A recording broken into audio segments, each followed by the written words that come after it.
Isa ka bang mananampalataya? Gaano nga ba kahalaga ang pagninilay-nilay ngayong panahon ng Semana Santa?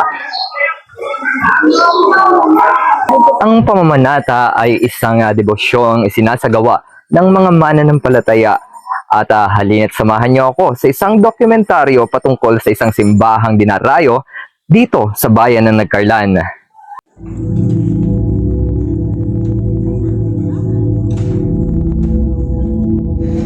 Sa bayan ng Nagcarlan, Laguna, matatagpuan ang isa sa mga dinarayong simbahan tuwing panahon ng mahal na araw, ang St. Joseph Church sa Barangay Silipian. Kilala ito hindi lamang bilang isang banal na lugar ng panalangin, kundi bilang sentro rin ng pananampalataya at debosyon ng maraming mananampalataya.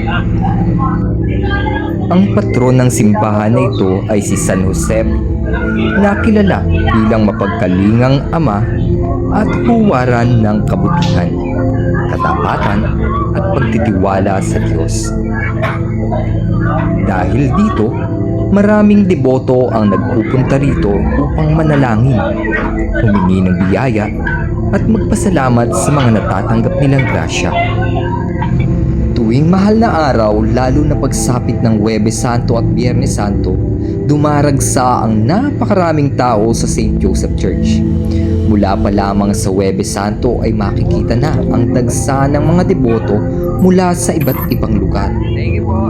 Ngunit pagdating ng Biyernes Santo, talagang hindi na magkamayaw sa dami ng mga taong pumupunta rito.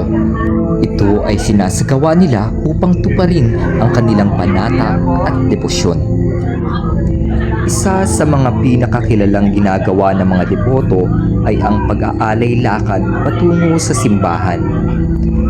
Marami sa kanila ang naglalakad ng malayo mula sa iba't ibang lugar bilang bahagi ng kanilang pananampalataya at sakripisyo. Sa kanilang paglalakad, bitbit nila ang kanilang mga panalangin, kahilingan at pag-asa. Thank you po. Ganyan kahaba guys ang nagiging pila dito. Actually napakaaga pa. Maya-maya makikita niyo kung gaano karaming tao pagdating lalo ng mga midnight. Karamihan sa mga debotong dumadayo rito ay nananalangin para sa kagalingan sa karamdaman, kapayapaan sa pamilya, kabuhayan, at iba pang munting kahilingan sa buhay. Umaasa rin sila sa mga himala at biyayang maibibigay sa pamamagitan ng Poong San Jose at ng Poong Nazareno.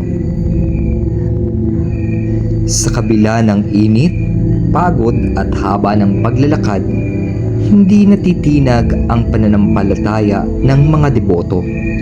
Sa bawat hakbang nila patungo sa simbahan, ipinapakita nila ang kanilang matinding pananalig sa Diyos at ang kanilang pag-alala sa sakripisyo ni Jesus para sa sangkatauhan.